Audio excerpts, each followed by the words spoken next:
ಪದೇ ಪದೇ CM DCM ಬದಲಾವಣೆ ಹೇಳಿಕೆ ನೀಡುತ್ತಾ ಇರೋ ಶಾಸಕರಿಗೆ ನೋಟಿಸ್ ನೀಡುವುದಾಗಿ ಡಿಸಿಎಂ ಡಿಕೆ ಶಿವಕುಮಾರ್ ಎಚ್ಚರಿಕೆ ಕೊಟ್ಟಿದ್ದಾರೆ.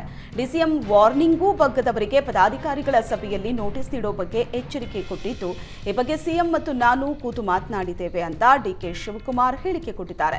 ಪಕ್ಷದ ಶಿಸ್ತಿನ ವಿಚಾರದಲ್ಲಿ ಕಾಂಪ್ರಮೈಸ್ ಮಾಡಿಕೊಳ್ಳಲ್ಲ, ತಮ್ಮ ಅಭಿಪ್ರಾಯವನ್ನ ಬಹಿರಂಗವಾಗಿ ಹೇಳುವಂತಿಲ್ಲ, ಅನಗತ್ಯ ಹೇಳಿಕೆ ನೀಡೋರಿಗೆ ಶೋಕಾಸ್ ನೋಟಿಸ್ ನೀಡ್ತೀನಿ ಅಂತ ಡಿಕೆ ಶಿವಕುಮಾರ್ ಸಚಿವರು ಹಾಗೂ ಶಾಸಕರುಗಳಿಗೆ ವಾರ್ನಿಂಗ್ ಕೊಟ್ಟಿದ್ದಾರೆ. ಕೆಪಿಸಿಸಿ ಅಧ್ಯಕ್ಷ ಡಿಕೆ ಶಿವಕುಮಾರ್ ಕೆಪಿಸಿಸಿ ಪದಾಧಿಕಾರಿಗಳ ಸಭೆ ನಡೆಸಿದರು. ಸಭೆಯಲ್ಲಿ ಪಕ್ಷ ಸಂಘಟನೆಯ ನೀತಿ ಪಾಠ ಮಾಡಿದ್ದಾರೆ. ಸಂಘಟನೆ ದೃಷ್ಟಿಯಿಂದ ಹಾಗೂ ಚುನಾವಣೆ ದೃಷ್ಟಿಯಿಂದ ಪದಾಧಿಕಾರಿಗಳಿಗೆ ಪ್ರತ್ಯೇಕ ಆಕ್ಷನ್ ಪ್ಲಾನ್ ನೀಡಿದ್ದಾರೆ. ಸಭೆಯಲ್ಲಿ ವಲಯವಾರು ಸತ್ಯಶೋಧನಾ ಸಮಿತಿ ರಚನೆಗೆ ನಿರ್ಧಾರ ಮಾಡಲಾಗಿದ್ದು, ಲೋಕಸಭೆ ಫಲಿತಾಂಶದ ಹಿನ್ನಡೆ ಬಗ್ಗೆ ವಿಚಾರಣೆ ನಡೆಸಲು ವಲಯವಾರು ಪ್ರತ್ಯೇಕ ಸಮಿತಿ ರಚನೆಗೆ ನಿರ್ಧರಿಸಲಾಗಿದೆ. ಮುಂಬರುವ ಸ್ಥಳೀಯ ಸಂಸ್ಥೆಗಳ ಚುನಾವಣೆಗೂ ರೂಪುರೇಷೆ ಸಿದ್ಧಪಡಿಸುವುದಕ್ಕೆ ವಲಯವಾರು ಸಮಿತಿ ರಚಿಸಲಾಗಿದ್ದು, ಬಿಬಿಎಂಪಿ, ಜಿಲ್ಲಾ ಪಂಚಾಯತ್, ತಾಲೂಕು ಪಂಚಾಯತ್ ಚುನಾವಣೆಗೆ ಹಾಗೂ ಉಪಚುನಾವಣೆಯಲ್ಲಿ ಸಕ್ರಿಯವಾಗಿ ಕೆಲಸ ಮಾಡುವಂತೆ ಡಿಕೆಶಿ ಸೂಚನೆ ನೀಡಿದ್ದಾರೆ. ಕೆಪಿಸಿಸಿ ಅಧ್ಯಕ್ಷ ಬದಲಾವಣೆಗೆ ಬಗ್ಗೆ ಸಚಿವ ಸತೀಶ್ ಜಾರಕಿಹೊಳಿ ಬೆಳಗಾವಿಯಲ್ಲಿ ಪ್ರತಿಕ್ರಿಯೆ ನೀಡಿದ್ದಾರೆ. ಮತ ತಂದು ಕೊಡೋರಿಗೆ ಕೆಪಿಸಿಸಿ ಅಧ್ಯಕ್ಷ ಆಗಬೇಕು, ಪಕ್ಷದ ವೇದಿಕೆ ಹೈಕಮಾಂಡ್ ಚರ್ಚೆ ಮಾಡಬೇಕು. ಕೆಪಿಸಿಸಿ ಅಧ್ಯಕ್ಷ ಸ್ಥಾನಕ್ಕೆ ಸಾಕಷ್ಟು ಮಂದಿ ಆಕಾಂಕ್ಷಿಗಳಿದ್ದಾರೆ. ಕೆಪಿಸಿಸಿ ಅಧ್ಯಕ್ಷ ಯಾರಾಗಬೇಕು ಅಂತ ಹೈಕಮಾಂಡ್ ನಿರ್ಧಾರ ಮಾಡಬೇಕು. ಕೆಪಿಸಿಸಿ ಅಧ್ಯಕ್ಷನಾಗುವ ವಿಚಾರ ಸದ್ಯ ನಮ್ಮ ಮುಂದೆ ಇಲ್ಲ ಎಂದಿದ್ದಾರೆ.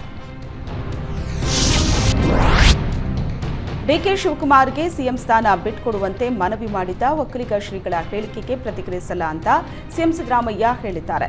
ಸಿಎಂ ಬದಲಾವಣೆ ಬಗ್ಗೆ ಸಾರ್ವಜನಿಕವಾಗಿ ಚರ್ಚೆ ಮಾಡೋದು ಸರಿಯಲ್ಲ. ನಮ್ಮ ಹೈಕಮಾಂಡ್ ಎಲ್ಲವನ್ನ ತೀರ್ಮಾನ ಮಾಡುತ್ತೆ. ಹೈಕಮಾಂಡ್ ತೀರ್ಮಾನದಂತೆ ನಾವು ನಡೆದುಕೊಳ್ತೀವಿ. ಹೈಕಮಾಂಡ್ ತೀರ್ಮಾನವೇ ಅಂತಿಮ ಎಂದಿದ್ದಾರೆ. ಕಾಂಗ್ರೆಸ್ನಲ್ಲಿ ಡಿಸಿಎಂ ದಂಗಲ್ ಜೊತೆಗೆ ಸಿಎಂ ಬದಲಾವಣೆ ಕಿಚ್ಚು ಹೆಚ್ಚಾಗಿದೆ. ಈ ಬಗ್ಗೆ ಮಾಗಡಿ ಶಾಸಕ ಎಚ್.ಸಿ. ಬಾಲಕೃಷ್ಣ ಪ್ರತಿಕ್ರಿಯಿಸಿದ್ದು, ಯಾರೋ ಬಾಯಿ ಚಪ್ಪಲಕ್ಕಾಗಿ ಮಾತಾಡ್ತಾರೆ ಎಂದಿದ್ದಾರೆ. ಡಿಕೆ ಶಿವಕುಮಾರ್ ಸಿಎಂ ಆಗೋದನ್ನ ಹೈಕಮಾಂಡ್ ತೀರ್ಮಾನ ಮಾಡುತ್ತೆ. ಹಾದಿ ಬೀದಿಲಿ ಹೋಗೋರೆಲ್ಲ ಮಾತಾಡಬಾರದು. ಪಕ್ಷ ಶಿಸ್ತಿನಿಂದ ನಡಿಬೇಕು. ನಾನು ಯಾರನ್ನೂ ಸಿಎಂ ಮಾಡೋಕ್ಕಾಗಲ್ಲ, ಇಳಿಸೋಕ್ಕೂ ಆಗಲ್ಲ ಎಂದಿದ್ದಾರೆ.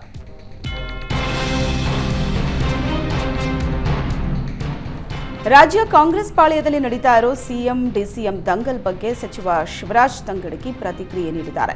ಕಲಬುರಗಿಯಲ್ಲಿ ಮಾತನಾಡಿದ ಅವರು, ಸಿಎಂ ಬದಲಾವಣೆ ಹಾಗೂ ಹೆಚ್ಚುವರಿ ಡಿಸಿಎಂ ಮಾಡೋದ್ರ ಬಗ್ಗೆ ಚರ್ಚೆ ಮಾಡೋ ಅವಶ್ಯಕತೆ ಇಲ್ಲ ಅಂದ್ರು.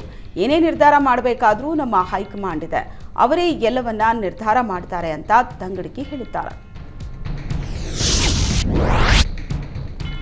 ರಾಜ್ಯದಲ್ಲಿ ಸಿಎಂ ಬದಲಾವಣೆ ಕೂಗು ಜೋರಾಗಿದ್ದು, ಇದೀಗ ಮತ್ತೊಬ್ಬ ಶಾಸಕನಿಂದ ಸಿಎಂ ಬದಲಾವಣೆಯ ಹೇಳಿಕೆ ನೀಡಿದ್ದಾರೆ. ಡಿಕೆ ಶಿವಕುಮಾರ್ ಸಿಎಂ ಆಗೇ ಆಗ್ತಾರೆ ಅಂತ ಚನ್ನಗಿರಿ ಶಾಸಕ ಶಿವಗಂಗಾ ಬಸವರಾಜ್ ಸ್ಫೋಟಕ ಹೇಳಿಕೆ ನೀಡಿದ್ದಾರೆ. ಈ ಬಗ್ಗೆ ವಿಜಯನಗರದಲ್ಲಿ ಮಾತನಾಡಿದ ಅವರು, ಡಿಕೆ ಶಿವಕುಮಾರ್ ತಳಮಟ್ಟದಿಂದ ಪಕ್ಷ ಸಂಘಟನೆ ಮಾಡಿದ್ದಾರೆ. ಕಾಂಗ್ರೆಸ್ ಅಧಿಕಾರಕ್ಕೆ ಬರೋದಕ್ಕೆ ಲೋಕಸಭೆ ಎಲೆಕ್ಷನ್ನಲ್ಲಿ 1ರಿಂದ 9 ಸ್ಥಾನ ಗೆಲ್ಲಲು ಡಿಕೆಶಿ ಕಾರಣ ಅಂತ ಶಿವಗಂಗಾ ಬಸವರಾಜ್ ಹೇಳಿದ್ದಾರೆ. ಕೆಪಿಸಿಸಿ ಅಧ್ಯಕ್ಷರನ್ನೇ ಸಿಎಂ ಮಾಡೋದು ಕಾಂಗ್ರೆಸ್ನಲ್ಲಿ ನಡೆದು ಬಂದ ಪದ್ಧತಿ ಅಂತ ಶಿವಗಂಗಾ ಬಸವರಾಜ್ ಹೊಸ ಬಾಂಬ್ ಸಿಡಿಸಿದ್ದಾರೆ.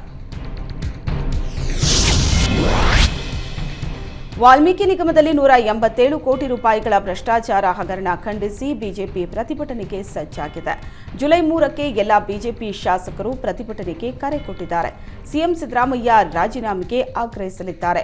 ಬಿಜೆಪಿಯ 65 ಶಾಸಕರು ಒಟ್ಟಾಗಿ ಸಿದ್ದರಾಮಯ್ಯ ನಿವಾಸಕ್ಕೆ ಮುತ್ತಿಗೆ ಹಾಕುವುದಕ್ಕೆ ಪ್ಲಾನ್ ಮಾಡಿದ್ದಾರೆ. ಸರ್ಕಾರದ ಮೇಲೆ ಬಿಜೆಪಿ ಹೋರಾಟ ತೀವ್ರಗೊಳಿಸಿದ್ದು, ಅಧಿವೇಶನದ ಒಳಗೂ ಸದನದ ಹೊರಗೂ ಪ್ರತಿಭಟನೆಗೆ ಸಜ್ಜಾಗಿದೆ. ಸದನ ಮುಕ್ತಾಯ ಬಳಿಕ ವಿಜೇಂದ್ರ ರಾಜ್ಯ ಪ್ರವಾಸವನ್ನು ಕೈಗೊಳ್ಳಲಿದ್ದಾರೆ. ರಾಜ್ಯ ಸರ್ಕಾರದ ಭ್ರಷ್ಟಾಚಾರ, ದರ ಏರಿಕೆಗಳ ಕುರಿತು ಜನರಿಗೆ ಮನವರಿಕೆ ಮಾಡಿಕೊಡಲು ವಿಜೇಂದ್ರ ಮುಂದಾಗಿದ್ದಾರೆ. ಚನ್ನಪಟ್ಟಣ ಬೈ ಎಲೆಕ್ಷನ್ ಅಖಾಡ ರಂಗೇರಿದೆ. ಮಾಜಿ ಸಚಿವ ಸಿಪಿ ಯೋಗೇಶ್ವರ್ ಟಿಕೆಟ್ಗಾಗಿ ದೆಹಲಿಯಲ್ಲಿ ಲಾಬಿ ಶುರು ಮಾಡಿದ್ದಾರೆ. ಕರ್ನಾಟಕ ಭವನದಲ್ಲಿ ಕೇಂದ್ರ ಸಚಿವ ಕುಮಾರಸ್ವಾಮಿಯನ್ನ ಭೇಟಿಯಾಗಿ ಉಪಚುನಾವಣೆ ಸಿದ್ಧತೆ ಕುರಿತು ಮಾತುಕತೆ ನಡೆಸಿದ್ದಾರೆ. ನಿಮ್ಮ ನೇತೃತ್ವದಲ್ಲೇ ಚುನಾವಣೆ ನಡೀಬೇಕು ಅಂತ ಸಿಪಿ ಯೋಗೇಶ್ವರ್ ಹೇಳಿದ್ದು, ಮೈತ್ರಿ ಅಭ್ಯರ್ಥಿ ಯಾರಾದರೂ ಸರಿ, ಎಲ್ಲರೂ ಸೇರಿ ಒಟ್ಟಿಗೆ ಕೆಲಸ ಮಾಡೋಣ ಅಂತ ಕುಮಾರಸ್ವಾಮಿಗೆ ಹೇಳಿದಾರಂತೆ. ಇತ್ತ ಡಿಕೆಶಿ ಚನ್ನಪಟ್ಟಣಕ್ಕೆ ಪದೇ ಪದೇ ಭೇಟಿ ನೀಡುತ್ತಾ ಇದ್ದ ಸಿಪಿ ಯೋಗೇಶ್ವರ್ಗೆ ಅಲರ್ಟ್ ಆಗಿರುವಂತೆ ಕುಮಾರಸ್ವಾಮಿ ಸೂಚಿಸಿದ್ದಾರೆ ಎನ್ನಲಾಗಿದೆ. ರಾಜ್ಯ ವಿಧಾನಸಭೆಯ ಮುಂಗಾರು ಅಧಿವೇಶನಕ್ಕೆ ಮುಹೂರ್ತ ಫಿಕ್ಸ್ ಆಗಿದೆ. ಇದೇ ತಿಂಗಳ ಜುಲೈ 15ರಿಂದ 26ರವರೆಗೆ ಅಧಿವೇಶನ ನಡೆಯಲಿದ್ದು 10 ದಿನಗಳ ಕಾಲ ಈ ಅಧಿವೇಶನ ನಡೆಯಲಿದೆ. ಅಧಿವೇಶನ ಕರೆಯೋದಕ್ಕೆ ರಾಜ್ಯಪಾಲರಿಗೆ ಶಿಫಾರಸು ಮಾಡಲಾಗಿದೆ. ಅಧಿವೇಶನದ ದಿನಾಂಕ ಅಂತಿಮಗೊಳಿಸುವುದಕ್ಕೆ ಸಿಎಂ ವಿವೇಚನೆಗೆ ಬಿಡಲಾಗಿತ್ತು. ಇದರಂತೆ ಅಧಿವೇಶನದ ದಿನಾಂಕವನ್ನು ಸಿಎಂ ಸಿದ್ದರಾಮಯ್ಯ ಅಂತಿಮಗೊಳಿಸಿದ್ದಾರೆ. ಲೋಕಸಭೆ ಎಲೆಕ್ಷನ್ ಬಳಿಕ ನಡೀತಾ ಇರೋ ಮೊದಲ ಅಧಿವೇಶನ ಇದಾಗಿದ್ದು ಆಡಳಿತ ಹಾಗೂ ವಿಪಕ್ಷಗಳ ಮಧ್ಯೆ ಸಮರ ನಡೆಯಲಿದೆ.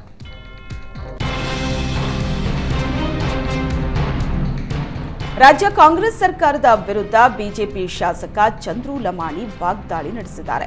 ಕಾಂಗ್ರೆಸ್ ಸರ್ಕಾರ ಅಧಿಕಾರಕ್ಕೆ ಬಂದು ವರ್ಷ ಕಳೆದರೂ ಅಭಿವೃದ್ಧಿಗೆ 1 ರೂಪಾಯಿಯೂ ಬಿಡುಗಡೆ ಆಗಿಲ್ಲ ಅಂತ ಕಿಡಿಕಾರಿದ್ದಾರೆ. ನನ್ನ ಸ್ವಕ್ಷೇತ್ರ ಶಿರಹಟ್ಟಿ ಅಭಿವೃದ್ಧಿಗಾಗಿ ಒಂದೇ 1 ರೂಪಾಯಿ ಬಿಡುಗಡೆ ಆಗಿಲ್ಲ. ರಾಜ್ಯ ಸರ್ಕಾರದ ಗ್ಯಾರಂಟಿ ಯೋಜನೆಗಳಿಗೂ ಹಣ ನೀಡುತ್ತಿಲ್ಲ. ಅನ್ನಭಾಗ್ಯ, ಗೃಹಲಕ್ಷ್ಮಿ ಸೇರಿ ಯಾವುದೇ ಗ್ಯಾರಂಟಿ ಯೋಜನೆಯ ಹಣ 3 ತಿಂಗಳಿಂದ ಬಂದಿಲ್ಲ.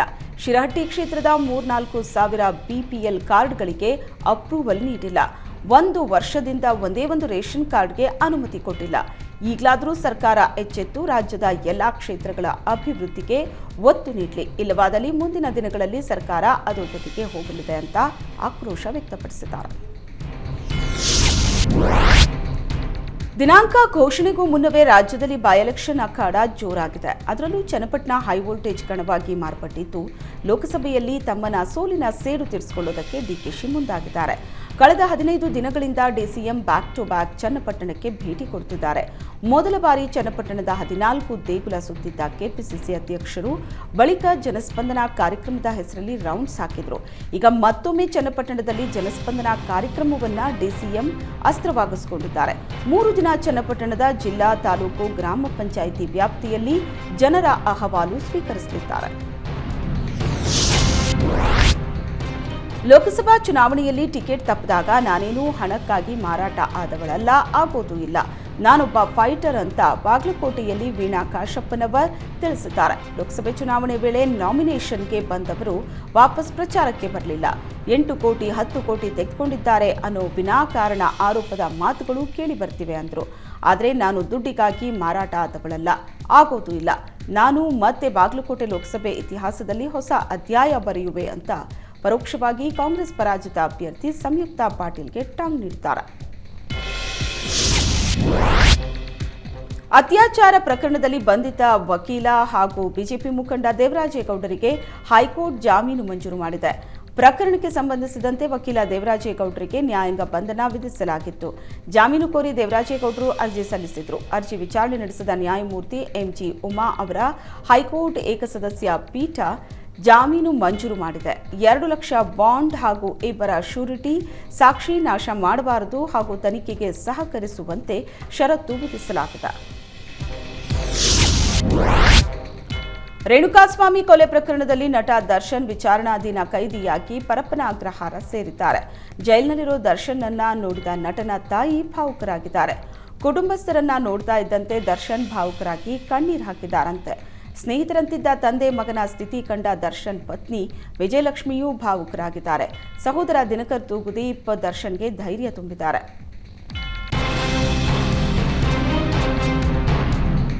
ಲೈಂಗಿಕ ದೌರ್ಜನ್ಯ ಕೇಸ್ನಲ್ಲಿ ಜೈಲು ಸೇರಿರೋ ಪ್ರಜ್ವಲ್ ರೇವಣ್ಣನನ್ನ ನೋಡೋದಕ್ಕೆ ತಾಯಿ ಭವಾನಿ ರೇವಣ್ಣ ಪರಪ್ಪನ ಅಗ್ರಹಾರಕ್ಕೆ ಭೇಟಿ ಕೊಟ್ಟಿದ್ದಾರೆ. ಪ್ರಜ್ವಲ್ ಜೈಲು ಸೇರಿ ಬರೋಬ್ಬರಿ 1 ತಿಂಗಳ ಬಳಿಕ ಮಗನನ್ನ ಭವಾನಿ ರೇವಣ್ಣ ಭೇಟಿ ಮಾಡಿದ್ರು. ಪಿಎ ಹಾಗೂ ಚಾಲಕನ ಜೊತೆ ತೆರಳಿದ ಭವಾನಿ ಮಗನ ಜೊತೆ ಕೆಲ ಕಾಲ ಚರ್ಚಿಸಿದ್ರು. ರಾಜಧಾನಿ ಬೆಂಗಳೂರಿನಲ್ಲಿ ದಿನದಿಂದ ದಿನಕ್ಕೆ ಡೆಂಗಿ ಅಬ್ಬರ ಹೆಚ್ಚಾಗ್ತಾ ಇದೆ. ಡೆಂಗ್ಯೂಗೆ 27 ವರ್ಷದ ಯುವಕ ಬಲಿಯಾಗಿದ್ದಾನೆ. ಬೆಂಗಳೂರಿನಲ್ಲಿ ಮಳೆ ಮತ್ತು ಬಿಸಿಲ ವಾತಾವರಣ ಇರುವುದರಿಂದ ಡೆಂಗ್ಯೂ ಹರಡೋ ಸೊಳ್ಳೆಗಳ ಉತ್ಪತ್ತಿಯಾಗ್ತಾ ಇದೆ. ಇದರ ಪರಿಣಾಮ ನಗರದಲ್ಲಿ ಡೆಂಗ್ಯೂ ಜ್ವರದ ಪ್ರಕರಣ ಹೆಚ್ಚಾಗ್ತಿದೆ. ಕಗ್ಗದಾಸಪುರದ ಯುವಕನ ಸಾವು ಡೆಂಗಿಯಿಂದಲೇ ಅಂತ ಬಿಬಿಎಂಪಿ ಖಚಿತಪಡಿಸಿದೆ. ಬೆಂಗಳೂರಲ್ಲಿ ಹೊಸದಾಗಿ 213 ಡೆಂಗ್ಯೂ ಪ್ರಕರಣಗಳು ಪತ್ತೆಯಾಗಿದ್ದು ಜೂನ್ ತಿಂಗಳಲ್ಲಿ 1742 ಮಂದಿಯಲ್ಲಿ ಸೋಂಕು ಪತ್ತೆಯಾಗಿದೆ. ಮಹಿಳೆಯರು ಮಕ್ಕಳಿಗೆ ಡೆಂಗ್ಯೂ ವೇಗವಾಗಿ ಹರಡ್ತಾ ಇದ್ದು ಎಚ್ಚರ ವಹಿಸಲು ಬಿಬಿಎಂಪಿ ಅಧಿಕಾರಿಗಳು ಸೂಚನೆ ನೀಡಿದ್ದಾರೆ. ರಾಜ್ಯದಲ್ಲಿ ಡೆಂಗ್ಯೂ ಮರಣ ಮೃದಂಗ ಬಾರಿಸುತ್ತಿದೆ. ಅದರಲ್ಲೂ ಹಾವೇರಿ ಜಿಲ್ಲೆಯಲ್ಲಿ 463 ಡೆಂಗ್ಯೂ ಪ್ರಕರಣ ದಾಖಲಾಗಿದ್ದು 451 ಡೆಂಗ್ಯೂ ರೋಗಿಗಳು ಗುಣಮುಖರಾಗಿ ಮನೆಗೆ ಬಂದಿದ್ದಾರೆ. 10 ಜನ ಹುಬ್ಬಳ್ಳಿಯ ಕಿಮ್ಸ್ ಸೇರಿದಂತೆ ವಿವಿಧ ಆಸ್ಪತ್ರೆಗಳಲ್ಲಿ ಚಿಕಿತ್ಸೆ ಪಡಿತಾ ಇದ್ದು ಇದುವರೆಗೂ ಜಿಲ್ಲೆಯಲ್ಲಿ ಡೆಂಗ್ಯೂಯಿಂದ 2 ಮೃತಪಟ್ಟಿದ್ದಾರೆ ಅಂತ ಹೇಳಲಾಗುತ್ತಿದೆ. ಎಲ್ಲರೂ ಎಚ್ಚರದಿಂದ ಇರುವಂತೆ ಆರೋಗ್ಯ ಇಲಾಖೆ ಸೂಚಿಸಿದೆ. ಬೆಂಗಳೂರಿನ ಮಡಿವಾಳ ಪೊಲೀಸ್ ಠಾಣೆ ಕಾನ್ಸ್ಟೇಬಲ್ ಶಿವರಾಜ್ ಬೆಂಗಳೂರು ವಿವಿ ಕ್ಯಾಂಪಸ್ನಲ್ಲಿ ಆತ್ಮಹತ್ಯೆಗೆ ಶರಣಾಗಿದ್ದಾರೆ. ಮಂಗಳವಾರ ನಾಪತ್ತೆಯಾಗಿದ್ದ ಶಿವರಾಜ್ ಕೊಳೆತ ಸ್ಥಿತಿಯಲ್ಲಿ ಶವವಾಗಿ ಪತ್ತೆಯಾಗಿದ್ದಾರೆ. ಶಿವರಾಜ್ ಕೌಟುಂಬಿಕ ಕಾರಣಕ್ಕೆ ಆತ್ಮಹತ್ಯೆ ಮಾಡಿಕೊಂಡಿದ್ದಾರೆ ಅಂತ ಅನುಮಾನ ವ್ಯಕ್ತವಾಗಿದೆ. ಶಿವರಾಜ್ 3 ತಿಂಗಳ ಹಿಂದೆ ಮದುವೆ ಆಗಿದ್ದ. ಆದರೆ ಪತ್ನಿ ಕುಟುಂಬದ ಕಿರುಕುಳದಿಂದ ಬೇಸತ್ತು ಪತ್ನಿ ದೂರವಾಗಿದ್ದರು. ಕೌಟುಂಬಿಕ ಕಲಹಕ್ಕೆ ಪತ್ನಿ ಕುಟುಂಬಸ್ಥರು ಬಸವರಾಜ್ ಕುಟುಂಬದ ಮೇಲೆ ಪೊಲೀಸ್ ಠಾಣೆ ಮೆಟ್ಟಿಲೇರಿದ್ರು. ಈ ಬಗ್ಗೆ ಸುಬ್ರಹ್ಮಣ್ಯಪುರ ಪೊಲೀಸ್ ಠಾಣೆಯಲ್ಲಿ ಎಫ್ಐಆರ್ ದಾಖಲಾಗಿದೆ. ಇದರಿಂದ ಬೇಸತ್ತು ಬಸವರಾಜ್ ಆತ್ಮಹತ್ಯೆ ಮಾಡಿಕೊಂಡಿರೋ ಶಂಕೆ ವ್ಯಕ್ತವಾಗಿದೆ. ಘಟನಾ ಸ್ಥಳಕ್ಕೆ ಜ್ಞಾನಭಾರತಿ ಪೊಲೀಸರು ಭೇಟಿ ನೀಡಿ ಪರಿಶೀಲನೆ ನಡೆಸಿದ್ದಾರೆ. ರೀಲ್ಸ್ ಶೋಕಿ ಮಾಡಿದವನನ್ನ ಬೆಂಗಳೂರು ಪೊಲೀಸರು ಪರಪ್ಪನ ಅಗ್ರಹಾರಕ್ಕೆ ಮುದ್ದೆ ಮುರಿಯಲು ಕಳಿಸಿದ್ದಾರೆ. ರೈಫಲ್ ಹಿಡಿದ ಗನ್ ಮ್ಯಾನ್ಗಳಿಗೆ ಬಾಡಿಗಾರ್ಡ್ಸ್ ಇಟ್ಕೊಂಡು ಕಾರನ್ನ ಚಲಾಯಿಸಿಕೊಂಡು ಮೈ ಮೇಲೆ ಕಿಲೋಗಟ್ಟಲೆ ಚಿನ್ನ ಧರಿಸಿಕೊಂಡು ಶೋಕಿ ಮಾಡ್ತಾ ಇದ್ದಂತಹ ಅರುಣ್ ಕಟಾರಿಯನ್ನ ಪೊಲೀಸರು ಅರೆಸ್ಟ್ ಮಾಡಿದ್ದಾರೆ. ಬೀದಿ ಬೀದಿಯಲ್ಲಿ ಈತನ ಗನ್ ಝಳಪಿಸುವಿಕೆ ಕಂಡು ಜನ ಆತಂಕಕ್ಕೊಳಗಾಗಿದ್ರು. ಬೆಂಗಳೂರಿನಲ್ಲಿ ಹೀಗೆ ಶೋ ಕೊಡೋದಕ್ಕೆ ಹೋಗಿ ರೀಲ್ ಸ್ಟಾರ್ ಅರುಣ್ ಕಟಾರೆ ಜೈಲು ಪಾಲಾಗಿದ್ದಾನೆ. ಜನತೆಗೆ ಜುಲೈ ತಿಂಗಳ ಮೊದಲ ದಿನವೇ ಗುಡ್ ನ್ಯೂಸ್ ಸಿಕ್ಕಿದೆ. ತೈಲ ಮಾರುಕಟ್ಟೆ ಕಂಪನಿಗಳು ವಾಣಿಜ್ಯ ಅಡುಗೆ ಅನಿಲ ಸಿಲಿಂಡರ್ ಬೆಲೆಯನ್ನ ಕಡಿಮೆ ಮಾಡಿದೆ. ಮೆಟ್ರೋ ನಗರಗಳಲ್ಲಿ 19 ಕೆಜಿ ವಾಣಿಜ್ಯ ಸಿಲಿಂಡರ್ ಬೆಲೆ ₹31 ಇಳಿಕೆಯಾಗಿದೆ. ಹೊಸ ಬೆಲೆ ಮಧ್ಯರಾತ್ರಿಯಿಂದಲೇ ಜಾರಿಯಾಗಿದೆ. ಆದರೆ 14.2 ಕೆಜಿ ಸಬ್ಸಿಡಿ ರಹಿತ ಅಡುಗೆ ಅನಿಲ ಸಿಲಿಂಡರ್ ಬೆಲೆ ಬದಲಾಗಿಲ್ಲ. ಈ ಹಿಂದೆ 19 ಕೆಜಿ ಸಿಲಿಂಡರ್ ಬೆಲೆ ಬೆಂಗಳೂರಿನಲ್ಲಿ ₹1,755 ಇತ್ತು. ಈಗ ₹1,755ರಿಂದ ₹1,724ಗೆ ಇಳಿಕೆಯಾಗಿದೆ. ಸಬ್ಸಿಡಿ ರಹಿತ 14.2 ಕೆಜಿ ಅಡುಗೆ ಅನಿಲ ಸಿಲಿಂಡರ್ ಬೆಲೆಯಲ್ಲಿ ಯಾವುದೇ ಬದಲಾವಣೆ ಆಗಿಲ್ಲ. ಪೆಟ್ರೋಲ್ ಡೀಸೆಲ್ ಬೆಲೆ ಏರಿಕೆ ಬಳಿಕ ರಾಜ್ಯದ ಜನರಿಗೆ ಮತ್ತೊಂದು ಬರೆ ಹಾಕಲಾಗಿದೆ. ಆಸ್ತಿ ತೆರಿಗೆಯಲ್ಲಿ ಭಾರೀ ಹೆಚ್ಚಳ ಮಾಡಲಾಗಿದ್ದು ತೆರಿಗೆ ಹೆಸರಲ್ಲಿ ಸರ್ಕಾರ ವಸೂಲಿಗಿಳಿತ ಅಂತ ಸಾರ್ವಜನಿಕರು ಕಿಡಿಕಾರ್ತಿದ್ದಾರೆ. ಒಂದೊಂದು ಜಿಲ್ಲೆಯಲ್ಲಿ ಒಂದೊಂದು ರೀತಿಯಲ್ಲಿ ತೆರಿಗೆ ಹೆಚ್ಚಳ ಮಾಡಲಾಗಿದ್ದು ಸಬ್ ರಿಜಿಸ್ಟ್ರಾರ್ ವ್ಯಾಲ್ಯೂ ಏರಿಕೆಯಿಂದ ಆಸ್ತಿ ತೆರಿಗೆಯಲ್ಲೂ ಏರಿಕೆ ಕಂಡಿದೆ. ಕಳೆದ ಬಾರಿಗಿಂತ 5 ಪಟ್ಟು ಆಸ್ತಿ ತೆರಿಗೆ ಹೆಚ್ಚಳ ಮಾಡಲಾಗಿದ್ದು ಪಾಲಿಕೆ, ನಗರಸಭೆ, ಪುರಸಭೆ ವಿವಿಧ ಸ್ಲಾಬ್ಗಳಲ್ಲಿ ತೆರಿಗೆ ಹೆಚ್ಚಳ ಮಾಡಲಾಗಿದೆ. ಕಳೆದ ವರ್ಷ 80,000 ಪಾವತಿಸಿದ್ದವರಿಗೆ ಈ ವರ್ಷ 1,20,000 ತೆರಿಗೆ ಹೆಚ್ಚಿಸಲಾಗಿದೆ. ದಾವಣಗೆರೆಯಲ್ಲೂ ತೆರಿಗೆ ಹೆಚ್ಚಿಸಲಾಗಿದ್ದು ಸಾರ್ವಜನಿಕರು ಸರ್ಕಾರಕ್ಕೆ ಹಿಡಿಶಾಪ ಹಾಕಿದ್ದಾರೆ. ಕನ್ನಡ ನೆಲದಲ್ಲಿ ಕನ್ನಡಿಗರಿಗೆ ಉದ್ಯೋಗ ಕಲ್ಪಿಸೋ ಸಮಗ್ರ ಕಾಯ್ದೆ ರೂಪಿಸುವಂತೆ ಆಗ್ರಹಿಸಿ ಕರ್ನಾಟಕ ರಕ್ಷಣಾ ವೇದಿಕೆ ಕಾರ್ಯಕರ್ತರು ರಾಜ್ಯಾದ್ಯಂತ ಪ್ರತಿಭಟನೆ ನಡೆಸಿದರು. ಬೀದರ್ನಲ್ಲಿ ಕರವೇ ಕಾರ್ಯಕರ್ತರು ರಕ್ತದಲ್ಲಿ ಪತ್ರ ಬರೆಯುವ ಮೂಲಕ ಸರ್ಕಾರದ ವಿರುದ್ಧ ಆಕ್ರೋಶ ಹೊರಹಾಕಿ ಪ್ರತಿಭಟನೆ ನಡೆಸಿದರು. ನಗರದ ಜಿಲ್ಲಾ ಉಸ್ತುವಾರಿ ಸಚಿವರ ಕಚೇರಿ ಬಳಿ ನಾರಾಯಣಗೌಡ ಬಣದ ಕರ್ನಾಟಕ ರಕ್ಷಣಾ ವೇದಿಕೆ ಬೀದರ್ ಜಿಲ್ಲಾಧ್ಯಕ್ಷ ಸೋಮನಾಥ್ ಮುದೋಳ ನೇತೃತ್ವದಲ್ಲಿ ಧರಣಿ ಕೂತು ಪ್ರತಿಭಟನೆ ಮಾಡಿದರು. ರಕ್ತದಲ್ಲಿ ಪತ್ರ ಬರೆದ ಕರವೇ ಕಾರ್ಯಕರ್ತರು ಡಾಕ್ಟರ್ ಸರೋಜಿನಿ ಮಹಿಷಿ ವರದಿ ಸಮಗ್ರವಾಗಿ ಜಾರಿಗೆ ತರಬೇಕು. ಜೊತೆಗೆ ಕನ್ನಡ ನಾಡಲ್ಲಿ ಕನ್ನಡಿಗರಿಗೆ ಹೆಚ್ಚಿನ ಆದ್ಯತೆ ನೀಡೋ ಕೆಲಸ ಖಾಸಗಿ ಕಂಪನಿಗಳು ಮಾಡಬೇಕು. ಇಲ್ಲದಿದ್ದರೆ ಮುಂದಿನ ದಿನಗಳಲ್ಲಿ ರಾಜ್ಯಾದ್ಯಂತ ಉಗ್ರ ಹೋರಾಟ ಮಾಡಲಾಗುವುದು ಅಂತ ಕರವೇ ಕಾರ್ಯಕರ್ತರು ಸರ್ಕಾರಕ್ಕೆ ಎಚ್ಚರಿಕೆ ನೀಡಿದರು. ಮಂಗಳೂರು ಏರ್ಪೋರ್ಟ್ ರಸ್ತೆ ತಡೆದು ಗ್ರಾಮಸ್ಥರು ಪ್ರತಿಭಟನೆ ನಡೆಸಿದ ಬೆನ್ನಲ್ಲೇ ಸ್ಥಳಕ್ಕೆ ತಹಶೀಲ್ದಾರ್ ದೌಡಾಯಿಸಿ ಪರಿಶೀಲನೆ ನಡೆಸಿದ್ದಾರೆ. ಶಾಸಕ ಭರತ್ ಶೆಟ್ಟಿ ಸೂಚನೆ ಬೆನ್ನಲ್ಲೇ ಸ್ಥಳಕ್ಕೆ ಬಂದ ತಹಸೀಲ್ದಾರ್ ಹಾನಿಗೊಳಗಾದ ಮನೆ ಹಾಗೂ ವಸತಿ ಪ್ರದೇಶಗಳ ಪರಿಶೀಲನೆ ನಡೆಸಿದರು. 5 ನಿಮಿಷದಲ್ಲಿ ಅಧಿಕಾರಿಗಳು ಸ್ಥಳ ಪರಿಶೀಲನೆ ಮಾಡಿ ತೆರಳಿದ್ದಕ್ಕೆ ಅಧಿಕಾರಿಗಳಿಗೆ ಗ್ರಾಮಸ್ಥರು ತರಾಟೆಗೆ ತೆಗೆದುಕೊಂಡರು. ಈ ಕೂಡಲೇ ಸಮಸ್ಯೆ ಬಗೆಹರಿಸುವಂತೆ ಅಧಿಕಾರಿಗಳಿಗೆ ಆಗ್ರಹಿಸಿದ್ದಾರೆ. ಕಾಫಿನಾಡು ಚಿಕ್ಕಮಗಳೂರಿನ ಮೂಡಿಗೆರೆ ತಾಲೂಕಿನ ಪ್ರವಾಸಿ ತಾಣ ದೇವರಮನೆ ಪ್ರವಾಸಿಗರ ಮೋಜು ಮಸ್ತಿಯ ಅಡ್ಡ ಆಗಿದೆ. ಹೊಯ್ಸಳರ ಕಾಲದ ಇತಿಹಾಸ ಪ್ರಸಿದ್ಧ ಕಾಲಭೈರವೇಶ್ವರನ ಕ್ಷೇತ್ರವಾಗಿರೋ ದೇವರಮನೆಯಲ್ಲಿ ರಸ್ತೆಯಲ್ಲಿ ಸಂಚಾರಕ್ಕೆ ಅಡಚಣೆಯಾಗುವಂತೆ ಕಾರ್ ನಿಲ್ಲಿಸಿಕೊಂಡು ಪ್ರವಾಸಿಗರು ಮೋಜು ಮಸ್ತಿ ಡ್ಯಾನ್ಸ್ ಮಾಡಿ ವಾಹನಗಳು ಓಡಾಡೋದಕ್ಕೆ ಜಾಗವಿಲ್ಲದಂತೆ ಮಾಡುತ್ತಿದ್ದಾರೆ. ಪ್ರವಾಸಿಗರು ರಸ್ತೆ ಮಧ್ಯೆ ಕಾರ್ ನಿಲ್ಲಿಸಿಕೊಂಡು ಕುಣಿದು ಕುಪ್ಪಳಿಸುತ್ತಿದ್ದಾರೆ. ಚಿಕ್ಕಮಗಳೂರಿನ ಚಾರ್ಮಾಡಿ ಘಾಟ್ನಲ್ಲಿ ಪ್ರವಾಸಿಗರ ಹುಚ್ಚಾಟ ದಿನದಿಂದ ದಿನಕ್ಕೆ ಮಿತಿ ಮೀರುತ್ತಿದೆ. ಜಾರೋ ಬಂಡೆಗಳ ಮೇಲೆಯೇ ಪ್ರವಾಸಿಗರ ಹುಚ್ಚಾಟ ಮೆರೆದಿದ್ದು, ಬಂಡೆಗಳ ಮೇಲೆ ಹತ್ತಿ ಅಪಾಯದ ಸ್ಥಳದಲ್ಲಿ ಡ್ಯಾನ್ಸ್ ಮಾಡಿದ್ದಾರೆ. ಸ್ವಲ್ಪ ಯಾಮಾರಿದ್ರೂ ಜೀವಕ್ಕೆ ಅಪಾಯ ಕಟ್ಟಿಟ್ಟ ಬುತ್ತಿ. ನಿರಂತರ ಮಳೆಯಿಂದ ಬಂಡೆ ಮೇಲೆ ನೀರು ಹರಿದು ತೀವ್ರವಾಗಿ ಜಾರುತ್ತಿರುತ್ತೆ. ಆದರೂ ಇದನ್ನು ಲೆಕ್ಕಿಸದ ಪ್ರವಾಸಿಗರು ಡ್ಯಾನ್ಸ್ ಮಾಡಿದ್ದಾರೆ. ಪೊಲೀಸರು ಗಸ್ತು ತಿರುಗ್ತಾ ಇದ್ರು, ಕಣ್ತಪ್ಪಿಸಿ ಮೋಜು ಮಸ್ತಿಯಲ್ಲಿ ತೊಡಗಿದ್ದಾರೆ.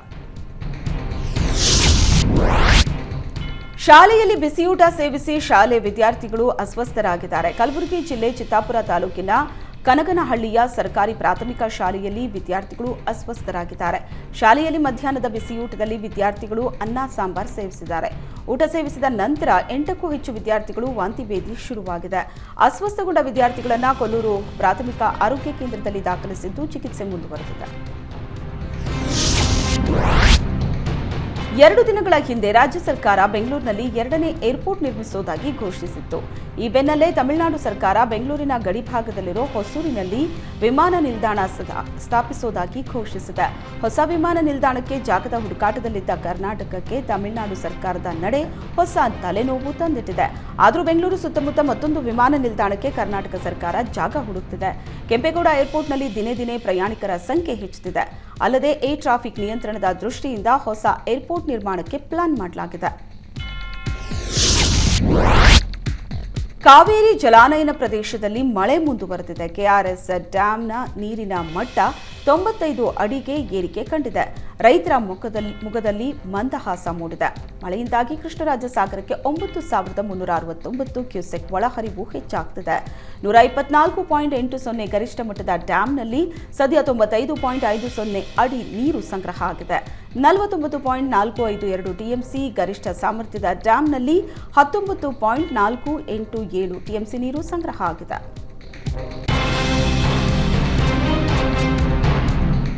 ಆಕಸ್ಮಿಕವಾಗಿ ಬೆಂಕಿ ಹೊತ್ಕೊಂಡ ಪರಿಣಾಮ ಮನೆ ಬೆಂಕಿಗೆ ಆಹುತಿಯಾದ ಘಟನೆ ಹಾವೇರಿ ಜಿಲ್ಲೆ ಸವಣೂರು ತಾಲೂಕು ಇಚ್ಚಂಗಿ ಗ್ರಾಮದಲ್ಲಿ ನಡೆದಿದೆ. ಮಂಜವ್ವ ಕಂಬಳಿ ಅನ್ನೋರ ಮನೆ ಸಂಪೂರ್ಣ ಸುಟ್ಟು ಕರಕಲಾಗಿದೆ. ಮನೆಯಲ್ಲಿಟ್ಟಿದ್ದ ರಸಗೊಬ್ಬರ, ಚಿನ್ನ, ಬೆಳ್ಳಿ, ಗೃಹೋಪಯೋಗಿ ವಸ್ತುಗಳೆಲ್ಲ ಬೆಂಕಿಗೆ ಆಹುತಿಯಾಗಿದೆ. ಮನೆಯಲ್ಲಿ ಯಾರೂ ಇಲ್ಲದ ವೇಳೆ ಬೆಂಕಿ ಹೊತ್ತುಕೊಂಡ ಹಿನ್ನೆಲೆ ಯಾವುದೇ ಪ್ರಾಣಾಪಾಯ ಸಂಭವಿಸಿಲ್ಲ. ಇನ್ನು ಘಟನಾ ಸ್ಥಳಕ್ಕೆ ಅಗ್ನಿಶಾಮಕ ಸಿಬ್ಬಂದಿ ದೌಡಾಯಿಸಿ ಬೆಂಕಿ ನಂದಿಸುವಲ್ಲಿ ಯಶಸ್ವಿಯಾಗಿದ್ದಾರೆ. ಹಾಸನದಲ್ಲಿ ದಿನೇ ದಿನೇ ಡೆಂಗ್ಯೂ ಜ್ವರದ ಅಬ್ಬರ ಜೋರಾಗ್ತಿದೆ. ಮಾರಕ ಡೆಂಗ್ಯೂ ಜ್ವರಕ್ಕೆ ಬಾಲಕಿ ಬಲಿಯಾದ ಘಟನೆ ಹಾಸನ ತಾಲೂಕಿನ ಬೊಮ್ಮನಾಯಕನಹಳ್ಳಿ ಗ್ರಾಮದಲ್ಲಿ ನಡೆದಿದೆ. ಅರಕಲಗೂಡಿನ ಅಪ್ಪಣ್ಣಶೆಟ್ಟಿ ಪದ್ಮಾ ದಂಪತಿ ಪುತ್ರಿ ಅಕ್ಷತಾ ಮೃತಪಟ್ಟ ಬಾಲಕಿ. ಕಳೆದ ಬುಧವಾರದಿಂದ ಅಕ್ಷತಾ ಜ್ವರದಿಂದ ಬಳಲ್ತಾ ಇದ್ರು. ಬೊಮ್ಮನಾಯಕನಹಳ್ಳಿ ಖಾಸಗಿ ಆಸ್ಪತ್ರೆಯಲ್ಲಿ ಅಕ್ಷತಾಗೆ ಚಿಕಿತ್ಸೆ ನೀಡಲಾಗ್ತಿತ್ತು. ಆದರೆ ಚಿಕಿತ್ಸೆ ಫಲಕಾರಿಯಾಗದೆ ಬಾಲಕಿ ಅಕ್ಷತಾ ಮೃತಪಟ್ಟಿದ್ದಾಳೆ. ಮಂಗಳೂರು ಸೆಂಟ್ರಲ್ ಜೈಲಲ್ಲಿ 2 ಗುಂಪುಗಳ ನಡುವೆ ಗಲಾಟೆಯಾದ ಘಟನೆ ನಡೆದಿದೆ. 2 ಗುಂಪುಗಳ ಗಲಾಟೆ ಪರಿಣಾಮ ಇಬ್ಬರಿಗೆ ಗಂಭೀರ ಗಾಯಗಳಾಗಿದ್ದು, ಸದ್ಯ ಅವರನ್ನು ಜೈಲಿನಿಂದ ಆಸ್ಪತ್ರೆಗೆ ದಾಖಲಿಸಲಾಗಿದೆ. ಕೈದಿಗಳಾದ ಉಳ್ಳಾಲದ ಮೊಹಮ್ಮದ್ ಸಮೀರ್ ಅಲಿಯಾಸ್ ಕಡಪರ ಸಮೀರ್ ಮತ್ತು ಬೋಳಿಯಾರ್ ನಿವಾಸಿ ಮೊಹಮ್ಮದ್ ಮನ್ಸೂರ್ ಅನ್ನೋರು ಘರ್ಷಣೆ ವೇಳೆ ಗಾಯಗೊಂಡಿದ್ದಾರೆ. ಇಬ್ಬರನ್ನು ವೆನ್ಲಾಕ್ ಆಸ್ಪತ್ರೆಗೆ ದಾಖಲಿಸಲಾಗಿದ್ದು, ಸದ್ಯ ಅಪಾಯದಿಂದ ಪಾರಾಗಿದ್ದಾರೆ. ಇನ್ನು ಘಟನೆ ಸಂಬಂಧ ಜೈಲು ಅಧಿಕಾರಿಗಳ ದೂರಿನ ಮೇರೆಗೆ ಬರ್ಕಿ ಠಾಣೆಯಲ್ಲಿ ಕೇಸ್ ದಾಖಲಾಗಿದೆ. ಕಬ್ಬಿಗೆ ಬೆಂಬಲ ನೀಡುವಂತೆ ರಾಜ್ಯ ಕೇಂದ್ರ ಸರ್ಕಾರದ ವಿರುದ್ಧ ಅನ್ನದಾತರು ಸಿಡಿದೆದ್ದಿದ್ದಾರೆ. ಚಾಮರಾಜನಗರದಲ್ಲಿ ಸುದ್ದಿಗೋಷ್ಠಿ ನಡೆಸಿ ಮಾತನಾಡಿದ ಕಬ್ಬು ಬೆಳೆಗಾರರ ಸಂಘದ ರಾಜ್ಯಾಧ್ಯಕ್ಷ ಹಳ್ಳಿಕೆರೆ ಹುಂಡಿ ಭಾಗ್ಯರಾಜ್, ಯಾವುದೇ ಸರ್ಕಾರ ಬಂದರೂ ರೈತರ ಬೇಡಿಕೆ ಈಡೇರಿಸುತ್ತಿಲ್ಲ. ಎಂಎಸ್ಪಿ ಕಬ್ಬಿಗೆ ಬೆಂಬಲ ಬೆಲೆ ಘೋಷಿಸಬೇಕು.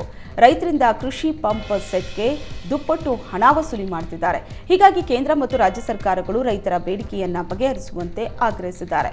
ಒಂದು ವೇಳೆ ಸರ್ಕಾರ ಸೂಕ್ತ ಪರಿಹಾರ ನೀಡದೇ ಇದ್ದರೆ ರಾಜ್ಯಾದ್ಯಂತ ಉಗ್ರ ಹೋರಾಟದ ಎಚ್ಚರಿಕೆ ನೀಡಿದರು.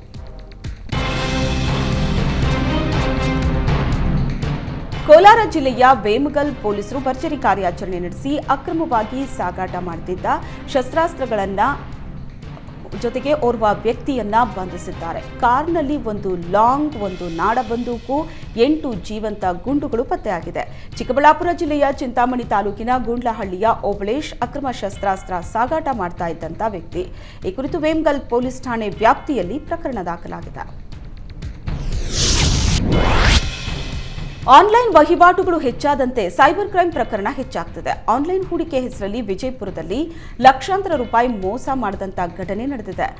ವ್ಯಾನ್ ಎಕ್ ಹೆಸರಲ್ಲಿ ಹೂಡಿಕೆ ಜಾಹೀರಾತು ಮಾಡುವಂತೆ ಹೇಳಿ ನಗರದ ನಿವಾಸಿ ಆನಂದ್ ಎಂಬಾತನಿಗೆ ಸೈಬರ್ ಖದೀಮರು ಮೋಸ ಮಾಡಿದ್ದಾರೆ. ಆನ್ಲೈನ್ ರಿಜಿಸ್ಟರ್ ಸೇರಿ ಹೂಡಿಕೆ ಮಾಡೋದಕ್ಕೆ ಹೇಳಿ ಹಂತ ಹಂತವಾಗಿ ಸರಿಸುಮಾರು 43 ಲಕ್ಷಗಳವರೆಗೆ ದೋಚಿ ಎಸ್ಕೇಪ್ ಆಗಿದ್ದಾರೆ. ಇನ್ನು ಹಣ ಹೂಡಿಕೆ ಮಾಡಿದರೆ ದುಪ್ಪಟ್ಟು ಹಣ ಸಿಗುತ್ತೆ ಅಂತ ಆನ್ಲೈನ್ ಮೂಲಕ ಹಣ ವರ್ಗಾವಣೆ ಮಾಡಿದ ಆನಂದ್ ಈಗ ಕಂಗಾಲಾಗಿದ್ದಾನೆ.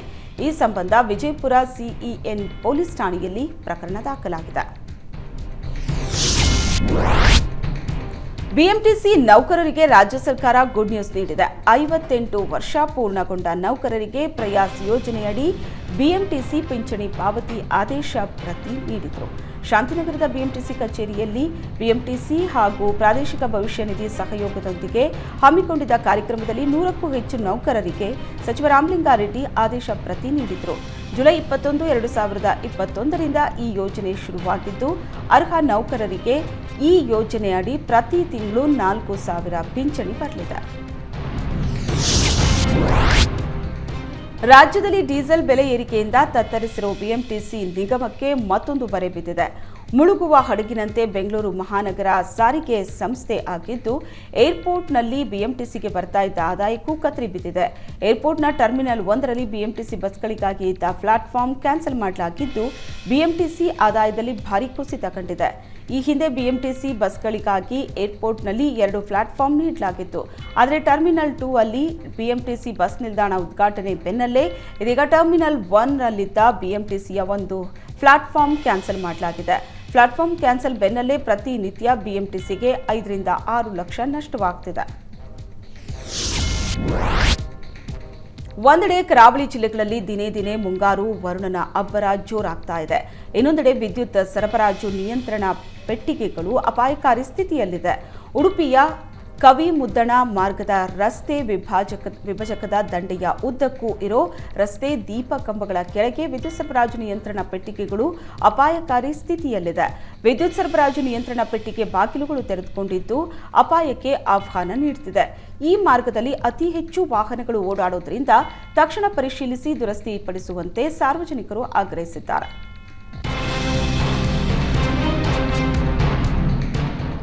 ಉಡುಪಿಯ ಪರ್ಕಳ ಸಮೀಪದ ದುರ್ಗಾನಗರದಲ್ಲಿ ಹೊಸ ಕೆರೆಯೊಂದು ಕುಸಿತ ಆಗಿದೆ. ದುರ್ಗಾನಗರ ಬಳಿ ಸುಮಾರು 50 ಸೆಂಟ್ ಸರ್ಕಾರಿ ಭೂಮಿಯಲ್ಲಿ ಹಿಂದೆ ಇದ್ದ ಹಳೆ ಕೆರೆಯನ್ನ ಉಡುಪಿ ಪ್ರಾಧಿಕಾರದಿಂದ ಅಭಿವೃದ್ಧಿ ಮಾಡಲಾಗಿತ್ತು. ಸುಮಾರು 63 ಲಕ್ಷ ರೂಪಾಯಿ ವೆಚ್ಚದಲ್ಲಿ ಕೆರೆಯನ್ನ ನವೀಕರಣಗೊಳಿಸಲಾಗಿದ್ದು, ಕಳಪೆ ಕಾಮಗಾರಿಯಿಂದ ಉದ್ಘಾಟನೆಗೂ ಮೊದಲೇ ಹೊಸ ಕೆರೆ ಕುಸಿತಗೊಂಡಿದೆ. ಕೆರೆ ಕಟ್ಟುವುದಕ್ಕೆ ಆರಂಭಿಸುವಾಗ 12ನೇ ಶತಮಾನದ ನಾಥಪಂಥಕ್ಕೆ ಸೇರಿದ ಎನ್ನಲಾಗಿರುವ ಕೆಲವೊಂದು ಕಲ್ಲಿನ ವಿಗ್ರಹ ಸಿಕ್ಕಿತ್ತು. ಆದರೆ ಈ ಕೆರೆ ಉದ್ಘಾಟನೆಯ ಮೊದಲೇ ಕುಸಿದಿರುವುದಕ್ಕೆ ಸಾರ್ವಜನಿಕರು ಆಕ್ರೋಶ ವ್ಯಕ್ತಪಡಿಸಿದ್ದಾರೆ. ಮಹಾರಾಷ್ಟ್ರದ ಕಾಳಮ್ಮವಾಡಿ ಡ್ಯಾಂನಲ್ಲಿ ನಿಪ್ಪಾಣಿ ಮೂಲದ ಯುವಕರಿಬ್ಬರು ನೀರು ಪಾಲಾದ ದುರ್ಘಟನೆ ಸಂಭವಿಸಿದೆ. ಗಣೇಶ್ ಕದಂ, ಪ್ರತೀಕ್ ಪಾಟೀಲ್ ನೀರು ಪಾಲಾದ ಯುವಕರು ಮಹಾರಾಷ್ಟ್ರದ ಕೊಲ್ಲಾಪುರ ಜಿಲ್ಲೆಯಲ್ಲಿ ಕಾಳಮ್ಮವಾಡಿ ಜಲಾಶಯಕ್ಕೆ ಪ್ರವಾಸಕ್ಕೆ ಅಂತ ನಿಪ್ಪಾಣಿ ಮೂಲದ 13 ಯುವಕರ ತಂಡ ತೆರಳಿತ್ತು. ಈ ವೇಳೆ ಜಲಪಾತ ವೀಕ್ಷಿಸುವ ವೇಳೆ ಅವಘಡ ಸಂಭವಿಸಿ ಇಬ್ಬರು ಯುವಕರು ನೀರ್ಪಾಲಾಗಿದ್ದಾರೆ. ಕಾಳಮ್ಮವಾಡಿ ಜಲಾನಯನ ಪ್ರದೇಶದಲ್ಲಿ ಯುವಕರಿಗಾಗಿ ಶೋಧ ಕಾರ್ಯ ಮುಂದುವರೆದಿದೆ. ಕಳೆದೊಂದು ವಾರದಿಂದ ಮಲೆನಾಡಲ್ಲಿ ವರುಣನ ಅಬ್ಬರ ಜೋರಾಗಿದೆ. ತಲಕಾವೇರಿ, ಬ್ರಹ್ಮಗಿರಿ ಮತ್ತು ಭಾಗಮಂಡಲ ಸುತ್ತಮುತ್ತಲಿನ ಪ್ರದೇಶಗಳಲ್ಲಿ ಧಾರಾಕಾರ ಮಳೆ ಸುರಿತಾ ಇದ್ದು, ತ್ರಿವೇಣಿ ಸಂಗಮ ಭರ್ತಿಯಾಗಿದ್ದು ಬಹುತೇಕ ಮುಳುಗಡೆಯಾಗುವ ಹಂತ ತಲುಪಿದೆ. ಇನ್ನು ಹೊಸದಾಗಿ ನಿರ್ಮಾಣವಾಗಿದ್ದ ಉದ್ಯಾನವನ್ನು ಕಾವೇರಿ ನೀರು ಆವರಿಸುತ್ತಿದ್ದು, ಮಳೆ ಮತ್ತೆ ತೀವ್ರಗೊಂಡಲ್ಲಿ ಭಾಗಮಂಡಲ ಮತ್ತು ನಾಪೋಕ್ಲು ನಡುವಿನ ರಸ್ತೆಗಳ ಮೇಲೆ ನೀರು ನುಗ್ಗೋ ಸಾಧ್ಯತೆ ಇದೆ. ಮತ್ತೊಂದೆಡೆ ಭಾಗಮಂಡಲದಲ್ಲಿ ಪ್ರವಾಹ ಪರಿಸ್ಥಿತಿ ಎದುರಾದರೆ ಸಮಸ್ಯೆ ಆಗಬಾರದು ಅಂತ ಮೇಲ್ಸೇತುವೆ ನಿರ್ಮಿಸಲಾಗಿದೆ. ಆದರೆ ಮೇಲ್ಸೇತುವೆ ಮೇಲಿಂದ ಅಪಾರ ಪ್ರಮಾಣದ ನೀರು ಕೆಳಭಾಗದಲ್ಲಿರೋ ರಸ್ತೆಗಳ ಮೇಲೆ ಹರಿತಾ ಇದೆ. ಇದರಿಂದಾಗಿ ಕೆಳಭಾಗದಲ್ಲಿ ಜನರು ಓಡಾಡೋದಕ್ಕೂ ಆಗದಂತಹ ಪರಿಸ್ಥಿತಿ ಎದುರಾಗಿದೆ. ಒಳ್ಳೆ ಹುಡುಗ ಪ್ರಥಮ್ ಹೀರೋ ಆಗಿ ನಟಿಸ್ತಾ ಇರೋ ಕೊಕೇನ್ ಸಿನಿಮಾ ಬೆಳ್ಳಿ ಪರದೆಯಲ್ಲಿ ಧೂಳೆಪ್ಸೋದಕ್ಕೆ ಸಜ್ಜಾಗಿದೆ. ಕೌರವ ಚಿತ್ರದ ಮೂಲಕ ಸಾಹಸ ನಿರ್ದೇಶಕರಾಗಿ ಪದಾರ್ಪಣೆ ಮಾಡಿದ್ದ ವೆಂಕಟೇಶ್ ಇಲ್ಲಿವರೆಗೆ 1600ಕ್ಕೂ ಹೆಚ್ಚು ಚಿತ್ರಗಳಿಗೆ ಸಾಹಸ ಸಂಯೋಜಕರಾಗಿ ಕೆಲಸ ಮಾಡಿದ ಅನುಭವ ಹೊಂದಿದ್ದಾರೆ. ಇದೀಗ fight master Kaurava Venkatesh cocaine ಸಿನಿಮಾಗೂ ಆಕ್ಷನ್ ಕಟ್ ಹೇಳಿದ್ದಾರೆ. ಅಯೋಧ್ಯ ರಾಮ್ ಪ್ರೊಡಕ್ಷನ್ಸ್ ಅಡಿಯಲ್ಲಿ ಪುನೀತ್ ನಿರ್ಮಾಣ ಮಾಡ್ತಾ ಇರೋ ಕೊಕಿನ್ ಸಿನಿಮಾದ ಮುಹೂರ್ತ ಇದೀಗ ಅದ್ದೂರಿಯಾಗಿ ನೆರವೇರಿದ್ದು ಚಿತ್ರದಲ್ಲಿ ಬಿಸಿ ಪಾಟೀಲ್ ಹಾಗೂ ಓಂ ಪ್ರಕಾಶ್ ರಾವ್ ಇನ್ಸ್ಪೆಕ್ಟರ್ ಪಾತ್ರಕ್ಕೆ ಬಣ್ಣ ಹಚ್ಚುತ್ತಿದ್ದಾರೆ. ಲೋಕಸಭೆ ವಿಪಕ್ಷ ನಾಯಕರಾದ ರಾಹುಲ್ ಗಾಂಧಿ ಮೊದಲ ಭಾಷಣದಲ್ಲೇ ಸರ್ಕಾರದ ವಿರುದ್ಧ ವಾಗ್ಬಾಣ ಬಿಟ್ಟಿದ್ದಾರೆ. ಆಡಳಿತ ಪಕ್ಷದ ನಿರೀಕ್ಷೆಗಳನ್ನೇ ತಲೆಕೆಳಗಾಗುವಂತೆ ಅಬ್ಬರಿಸಿದ್ದಾರೆ. ಆರಂಭದಲ್ಲಿ ವಿಪಕ್ಷ ನಾಯಕ ರಾಹುಲ್ ಗಾಂಧಿ ಮಾತನಾಡುವುದಕ್ಕೆ ಎದ್ದು ನಿಂತಲೇ ಆಡಳಿತ ಪಕ್ಷದ ಸದಸ್ಯರು ಜೈ ಶ್ರೀರಾಮ್ ಜೈ ಮೋದಿ ಅಂತ ಘೋಷಣೆ ಕೂಗಿದ್ರು. ಆದರೆ ಇದಕ್ಕೆ ಜೈ ಸಂವಿಧಾನ ಅಂತ ಕೌಂಟರ್ ಕೊಟ್ಟು ಮಾತು ಆರಂಭಿಸಿದ ರಾಹುಲ್ ಬರೋಬ್ಬರಿ 101 ನಿಮಿಷಗಳ ಕಾಲ ಮೋದಿ ಸರ್ಕಾರದ ವಿರುದ್ಧ ಅಬ್ಬರಿಸಿದ್ರು. ಹಿಂದಿನ ಸರ್ಕಾರದಲ್ಲಿನ ಅಯೋಧ್ಯೆ ಮಣಿಪುರ ಗಲಭೆಯಿಂದ ಹಿಡಿದು ಇಂದಿನ ಸರ್ಕಾರದ ಅವಧಿಯಲ್ಲಿನ ನೀಟ್ ಹಗರಣದವರೆಗೆ ಅಂದರೆ ಬರೋಬ್ಬರಿ 15 ಪ್ರಮುಖ ವಿಷಯಗಳನ್ನು ಪ್ರಸ್ತಾಪಿಸಿ ಮೋದಿ ಆಡಳಿತವನ್ನು ಪ್ರಶ್ನಿಸಿದ್ದಾರೆ. ಅದರಲ್ಲೂ ರಾಹುಲ್ ಗಾಂಧಿ ಎತ್ತಿದ ಹಿಂದುತ್ವದ ವಿಚಾರ ಈಗ ರಾಷ್ಟ್ರ ರಾಜಕಾರಣದಲ್ಲಿ ಕಿಚ್ಚು ಹಚ್ಚಿದೆ. ಹಿಂದುತ್ವದ ಅಜೆಂಡಾ ಹಿಡಿದು ಎಲೆಕ್ಷನ್ ಎದುರಿಸ್ತಾ ಬಂದಿರೋ ಬಿಜೆಪಿಗೆ ಸಂಸತ್ನಲ್ಲೇ ರಾಹುಲ್ ಹಿಂದುತ್ವದ ಅಸ್ತ್ರ ಪ್ರಯೋಗಿಸಿದ್ರು. ಸಂವಿಧಾನದ ಪ್ರತಿ ಹಾಗೂ ಈಶ್ವರ ಪ್ರವಾದಿ ಮೊಹಮ್ಮದ್ ಏಸು ಕ್ರಿಸ್ತ ಮತ್ತು ಗುರು ನಾನಕ್ ಸೇರಿದಂತೆ ಧಾರ್ಮಿಕ ನಾಯಕರ ಫೋಟೋಗಳನ್ನು ಪ್ರದರ್ಶಿಸಿದ ರಾಹುಲ್ ಇವರೆಲ್ಲರೂ ಅಹಿಂಸೆಯನ್ನ ಪ್ರತಿಪಾದಿಸಿದ್ದಾರೆ. ಆದರೆ ಬಿಜೆಪಿ ಆಗಲಿ ಅಥವಾ ಅದರ ಸೈದ್ಧಾಂತಿಕ ಪೋಷಕ ಸಂಸ್ಥೆಯಾದ ಆರ್ಎಸ್ಎಸ್ ಆಗಲಿ ಅಹಿಂಸಾ ಮಾರ್ಗದಲ್ಲಿ ನಡೀತಾ ಇದೆಯಾ ಅನ್ನೋ ಪ್ರಶ್ನೆ ಎತ್ತಿದ್ರು. ಬಿಜೆಪಿ ಆಗಲಿ ಆರ್ಎಸ್ಎಸ್ ಆಗಲಿ ಎಲ್ಲಾ ಹಿಂದೂಗಳನ್ನ ನಿಜಕ್ಕೂ ಪ್ರತಿನಿಧಿಸೋದಿಲ್ಲ ಅಂತ ಗುಡುಕಿದ್ರು. ಸಂಸತ್ನಲ್ಲಿ ಶಿವನ ಫೋಟೋ ತೋರಿಸಿದ ರಾಹುಲ್ ಶಿವನ ಕಂಠದಲ್ಲಿ ವಿಷ ಇರುವಂತೆ ವಿಪಕ್ಷಗಳು ಹೋರಾಡ್ತಾ ಇದೆ. ಯಾಕಂದ್ರೆ ಮಹಾಶಿವ ಅಹಿಂಸಾದ ಪ್ರತಿರೂಪ. ಆದರೆ ನೀವು ನಿಮ್ಮನ್ನ ಹಿಂದೂಗಳು ಅಂದುಕೊಳ್ತೀರಿ, ಆದರೆ 24 ಗಂಟೆ ದ್ವೇಷ ದ್ವೇಷ ಹಿಂಸೆ ಹಿಂಸೆ ಅಂತೀರಿ ಅಂತ ಬಿಜೆಪಿ ನಾಯಕರ ವಿರುದ್ಧ ರಾಹುಲ್ ಅಬ್ಬರಿಸಿದರು. ಅಗ್ನಿವೀರ್ ಯೋಜನೆ ಮೂಲಕ ಯೋಧರನ್ನೇ ವಿಭಜಿಸೋ ಯತ್ನ ನಡೀತಾ ಇದೆ ಅಂತ ಪ್ರಧಾನಿ ಮೋದಿ ವಿರುದ್ಧ ವಿಪಕ್ಷ ನಾಯಕ ರಾಹುಲ್ ಗಾಂಧಿ ವಾಗ್ದಾಳಿ ನಡೆಸಿದ್ದಾರೆ. ಮೋದಿ ಕನಸಿನ ಅಗ್ನಿವೀರ್ ಯೋಜನೆ ಮೂಲಕ ಯೋಧರನ್ನೇ ವಿಭಜಿಸೋ ಯತ್ನ ನಡೀತಾ ಇದೆ ಅಂತ ಕಿಡಿಕಾರಿದ್ರು. ಕಳೆದ 7 ವರ್ಷಗಳಲ್ಲಿ 70 ಪೇಪರ್ ಲೀಕ್ ಹಗರಣ ಆಗಿದೆ. ನೀಟ್ ಪರೀಕ್ಷೆ ಇವತ್ತು ವೃತ್ತಿಪರ ಪರೀಕ್ಷೆಯಾಗಿ ಉಳಿದಿಲ್ಲ, ಇದೊಂದು ಕಮರ್ಷಿಯಲ್ ಎಕ್ಸಾಮ್ ಆಗಿದೆ ಅನ್ನೋ ಗಂಭೀರ ಆರೋಪ ಮಾಡಿದ್ರು. ಮೋದಿ ತವರು ರಾಜ್ಯ ಗುಜರಾತ್ನಲ್ಲಿ ಮುಂದಿನ ಚುನಾವಣೆಯಲ್ಲಿ ಬಿಜೆಪಿಯನ್ನ ಸೋಲಿಸ್ತೀವಿ ಅಂತ ಸವಾಲ್ ಹಾಕಿದ್ದಾರೆ. 2014ರಲ್ಲಿ ಪ್ರಧಾನಿ ಮೋದಿ ನೇತೃತ್ವದಲ್ಲಿ ಬಿಜೆಪಿ ಕೇಂದ್ರದಲ್ಲಿ ಅಧಿಕಾರಕ್ಕೇರಿದ ಕ್ಷಣದಿಂದಲೂ ವಸಾಹತುಶಾಹಿ ಕುರುಹುಗಳನ್ನು ಒಂದೊಂದಾಗಿ ಅಳಿಸ್ತಾ ಇದೆ.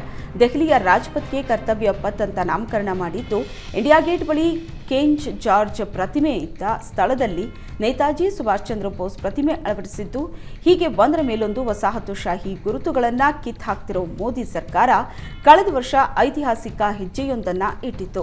ಬ್ರಿಟಿಷರ ಕಾಲದಿಂದ ಜಾರಿಯಲ್ಲಿದ್ದ ಕ್ರಿಮಿನಲ್ ಕಾನೂನುಗಳಿಗೆ ಗುಡ್ ಬೈ ಹೇಳಿ ಸಂಸತ್ನಲ್ಲಿ ಭಾರತೀಯ ಅಸ್ಮಿತೆಯ 3 ಹೊಸ ಕಾಯ್ದೆಗಳಿಗೆ ಅನುಮೋದನೆ ನೀಡಿತ್ತು. ಆ 3 ಐತಿಹಾಸಿಕ ಕಾಯ್ದೆಗಳು ದೇಶಾದ್ಯಂತ ಜಾರಿಯಾಗಿದೆ. ಭಾರತೀಯ ದಂಡ ಸಂಹಿತೆ ಬದಲಿಗೆ ಭಾರತೀಯ ನ್ಯಾಯ ಸಂಹಿತೆ, ಅಪರಾಧ ಪ್ರಕ್ರಿಯಾ ಸಂಹಿತೆ ಬದಲಿಗೆ ಭಾರತೀಯ ನಾಗರಿಕ ಸುರಕ್ಷಾ ಸಂಹಿತೆ ಹಾಗೂ ಭಾರತೀಯ ಸಾಕ್ಷ್ಯ ಕಾನೂನು ಬದಲಿಗೆ ಭಾರತೀಯ ಸಾಕ್ಷ್ಯ ಅಧಿನಿಯಮ ಜಾರಿಗೊಳಿಸಲಾಗಿದೆ. ರಾಹುಲ್ ಗಾಂಧಿ ಹಿಂದೂ ಹೇಳಿಕೆಗೆ ಪ್ರತಿಕ್ರಿಯಿಸಿದ ಉತ್ತರ ಪ್ರದೇಶದ ಮುಖ್ಯಮಂತ್ರಿ ಯೋಗಿ ಆದಿತ್ಯನಾಥ್, ಕಾಂಗ್ರೆಸ್ ನಾಯಕ ರಾಹುಲ್ ಗಾಂಧಿ ಅಪ್ರಬುದ್ಧ ಅಂತ ಕಿಡಿಕಾರಿದ್ದಾರೆ. ವಿರೋಧ ಪಕ್ಷದ ನಾಯಕರಾದ ನಂತರ ರಾಹುಲ್ ಗಾಂಧಿ ಪ್ರಬುದ್ಧರಾಗ್ತಾರೆ ಅಂತ ಭಾವಿಸಿದ್ವಿ, ಆದರೆ ಅಪಕ್ವ ಮನಸ್ಸಿನ ವ್ಯಕ್ತಿ ಮಾತ್ರ ಇಂತಹ ಟೀಕೆಗಳನ್ನ ಮಾಡ್ತಾನೆ ಅಂತ ಹೇಳೋದಕ್ಕೆ ನನಗೆ ವಿಷಾದ ಇದೆ. ಹಿಂದೂ ಭಾರತದ ಮೂಲ ಸಮಾಜ ಮತ್ತು ಈ ದೇಶದ ಆತ್ಮ ಅಂತ ಯುಪಿ ಸಿಎಂ ಯೋಗಿ ಆದಿತ್ಯನಾಥ್ ತಿಳಿಸಿದ್ದಾರೆ. ಅಗ್ನಿವೀರ್ ಯೋಜನೆಯನ್ನ ರದ್ದುಪಡಿಸಬೇಕು ಅಂತ ಕಾಂಗ್ರೆಸ್ ಅಧ್ಯಕ್ಷ ಹಾಗೂ ರಾಜ್ಯಸಭೆಯ ವಿರೋಧ ಪಕ್ಷದ ನಾಯಕ ಮಲ್ಲಿಕಾರ್ಜುನ್ ಖರ್ಗೆ ಒತ್ತಾಯಿಸಿದ್ದಾರೆ. 2024ರ ಲೋಕಸಭೆ ಚುನಾವಣೆಯಲ್ಲಿ ಪ್ರತಿಪಕ್ಷಗಳ ವಿರುದ್ಧ ಕೇವಲ ಘೋಷಣೆಗಳನ್ನು ನೀಡಿ ಅಭಿವೃದ್ಧಿ ಕಾರ್ಯಗಳನ್ನು ಮಾಡದೆ ಬಿಜೆಪಿ ಅಧಿಕಾರಕ್ಕೇರಿದೆ ಅಂತ ಆಡಳಿತ ಪಕ್ಷದ ವಿರುದ್ಧ ಖರ್ಗೆ ವಾಗ್ದಾಳಿ ನಡೆಸಿದರು. ಅಗ್ನಿವೀರ್ನಂತಹ ಯೋಜಿತವಲ್ಲದ ಮತ್ತು ತುಘಲಕಿ ಯೋಜನೆಯನ್ನ ಜಾರಿಗೆ ತರುವ ಮೂಲಕ ಯುವಕರ ನೈತಿಕ ಸ್ಥೈರ್ಯವನ್ನ ಛಿದ್ರಗೊಳಿಸಲಾಗಿದೆ ಅಂತ ಕಿಡಿಕಾರಿದರು. ಹೋರಾಟಗಾರ್ತಿ ಮೇಧಾ ಪಾಟ್ಕರ್ಗೆ ಸಂಕಷ್ಟ ಎದುರಾಗಿದೆ. 24 ವರ್ಷಗಳ ಹಿಂದೆ ದಾಖಲಾಗಿದ್ದ ಮಾನನಷ್ಟ ಪ್ರಕರಣದಲ್ಲಿ ಮೇಧಾ ಪಾಟ್ಕರ್ಗೆ ದೆಹಲಿ ಕೋರ್ಟ್ 5 ತಿಂಗಳು ಜೈಲು ಶಿಕ್ಷೆ ವಿಧಿಸಿದೆ. ಅಂದಿನ ರಾಷ್ಟ್ರೀಯ ನಾಗರಿಕ ಹಕ್ಕುಗಳ ಮಂಡಳಿಯ ಅಧ್ಯಕ್ಷ ಹಾಗೂ ಪ್ರಸ್ತುತ ದೆಹಲಿಯ ಲೆಫ್ಟಿನೆಂಟ್ ಗವರ್ನರ್ ವಿಕೆ ಸಕ್ಸೇನಾ ಅವರು ಪಾಟ್ಕರ್ ವಿರುದ್ಧ ದೂರು ನೀಡಿದರು. ಇನ್ನು ಕೋರ್ಟ್ ಆದೇಶದ ಬಗ್ಗೆ ಪ್ರತಿಕ್ರಿಯಿಸಿದ ಮೇಧಾ ಪಾಟ್ಕರ್, ಸತ್ಯವನ್ನ ಎಂದಿಗೂ ಸೋಲಿಸೋದಕ್ಕೆ ಸಾಧ್ಯವಿಲ್ಲ. ನಾವು ಯಾರನ್ನೂ ದೂಷಿಸಲು ಪ್ರಯತ್ನಿಸಿಲ್ಲ. ನಾವು ನಮ್ಮ ಕೆಲಸವನ್ನ ಮಾತ್ರ ಮಾಡ್ತೀವಿ. ನಾವು ನ್ಯಾಯಾಲಯದ ತೀರ್ಪನ್ನ ಪ್ರಶ್ನಿಸ್ತೀವಿ ಅಂತ ಹೇಳಿದರು. ದೆಹಲಿ ಮದ್ಯ ಹಗರಣದ ಅಕ್ರಮ ಹಣ ವರ್ಗಾವಣೆ ಪ್ರಕರಣದಲ್ಲಿ ಬಂಧನಕ್ಕೆ ಒಳಗಾಗಿರೋ ಬಿಆರ್ಎಸ್ ನಾಯಕಿ ಕೆಸಿಆರ್ ಪುತ್ರಿ ಕವಿತಾಗೆ ಸದ್ಯಕ್ಕೆ ಬಿಡುಗಡೆ ಭಾಗ್ಯ ಇಲ್ಲದಂತಾಗಿದೆ. ಜಾಮೀನು ಕೋರಿ ಕೆಸಿಆರ್ ಪುತ್ರಿ ಕವಿತಾ ಸಲ್ಲಿಸಿದ್ದ 2 ಅರ್ಜಿಗಳನ್ನು ದೆಹಲಿ ರೋಸ್ ಅವೆನ್ಯೂ ಕೋರ್ಟ್ ವಜಾಗೊಳಿಸಿದೆ. ಅಬಕಾರಿ ನೀತಿ ಪ್ರಕರಣಕ್ಕೆ ಸಂಬಂಧಿಸಿದಂತೆ ಅಕ್ರಮ ಹಣ ವರ್ಗಾವಣೆಯ ತನಿಖೆಯಲ್ಲಿ ಜಾರಿ ನಿರ್ದೇಶನಾಲಯದ ಅಧಿಕಾರಿಗಳು ಮಾರ್ಚ್ 16ರಂದು ಬಂಧನ ಮಾಡಿದರು.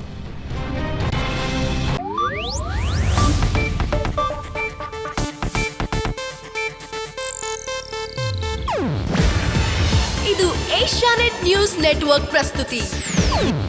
ನೀವು ನೋಡ್ತಿದ್ದೀರಾ ಏಷ್ಯಾನೆಟ್ ಸುವರ್ಣ ನ್ಯೂಸ್.